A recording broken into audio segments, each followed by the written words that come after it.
ఓం విఘ్నేశ్వరాయ నమః. తన వంశపరంపరను గురించి జనకునికి తెలియజేయమని వశిష్ఠుణ్ణి వేడుకున్నాడు దశరథుడు. మహారాజు యొక్క మాటను వశిష్ఠ మహర్షి పాటించాడు. జనక మహారాజా, మీ వియ్యాలవారి వంశపరంపర గురించి చెబుతాను విను. సృష్టికర్త పరమేష్ఠికి మరీచి కుమారుడు. ఆయనకు కశ్య ప్రజాపతి, ఆ పుణ్యశాలికి ఆదిత్యుడు జన్మించారు. ఆదిత్యుని కుమారుడే మహాత్ముడైన మనువు. ఆ మనువే అయోధ్య నగరాన్ని నిర్మించాడు. ఆ మనువు కుమారుడే ఇక్ష్వాకుడు. ఆ బలశాలి అయోధ్యను రాజధానిగా చేసుకుని విశాలమైన సామ్రాజ్యాన్ని వేలెత్తి చూపించలేని విధంగా పాలించాడు. ఆ ఇక్ష్వాకుని కొడుకే కుక్షి. అతనికి వికుక్షి, వికుక్షికి బాణుడు, అతనికి అసరణ్యుడు, అతనికి పృథుడు, పృథునికి త్రిశంకుడు జన్మించారు. త్రిశంకుని కుమారుడు దుందుమారుడు. దుందుమారునికి మాందాత, ఆయనకు సుసంధి, సుసంధికి ధ్రువసంధి, ప్రశానజిత్తులనే కుమారులు కలిగారు. ధ్రువసంధికి భరతుడు జన్మించాడు. ఆ భరతునకు అసిధుడు పుట్టాడు. అయితే అసిధుడు పెద్దగా పరాక్రమశాలి కాదు. ఆ కారణంగా శత్రువుల చేతిలో పరాజితుడయ్యాడు. ఫలితంగా భార్యలు మంత్రులతో సహా హిమాలయాలకు వెళ్ళిపోయి అక్కడ నివసించసాగాడు.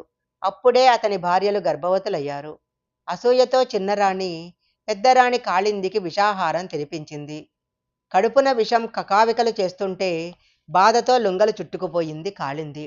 దైవవశాత్తు అప్పుడే అక్కడికి వచ్చిన చవన మహర్షిని చూసింది. అతని పాదాలు ఆశ్రయించింది. అప్పుడు ఆయన, తల్లి భయపడకు, నీకు పుట్టబోయేవాడు గరము జీర్ణించుకొని సగరుడై మహాపరాక్రమవంతుడై లోకప్రఖ్యాతుడవుతాడు అని అభయమిచ్చాడు. అలా జన్మించిన సగరునికి అసమంజుడు, అతనికి అంశుమంతుడు, అంశుమంతునికి దిలీపుడు, అతనికి భగీరథుడు పుట్టారు. భగీరథునికి కుకుచ్చుడు, అతనికి రఘుమహారాజు జన్మించారు. రఘుమహారాజు కొడుకే కల్మాషపాదుడు. అతని పేరు సుదాసుడు. అతనికి శంకనుడు, అతనికి సుదర్శనుడు, అతనికి అగ్నివర్ణుడు, అతనికి శీఘ్రుడు, అతనికి మరువు, ఆ మరువునకు పెశృక్రుడు, అతనికి అంబరీషుడు, అతనికి నహుషుడు, నహుషునకు యయాతి కుమారులుగా జన్మించారు. యయాతి కుమారుడే నాభాగుడు. ఈ నాభాగుడి కుమారుడే అజమహారాజు. అజమహారాజు కుమారుడే ధర్మశాలి అతిరథుడు అయిన ఈ దశరథ మహారాజు.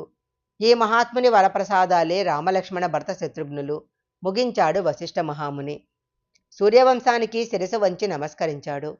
వశిష్ఠ మహర్షి జనకుడితో నాదొక చిన్న విన్నపం అన్నాడు. చెప్పండి అన్నాడు జనకుడు.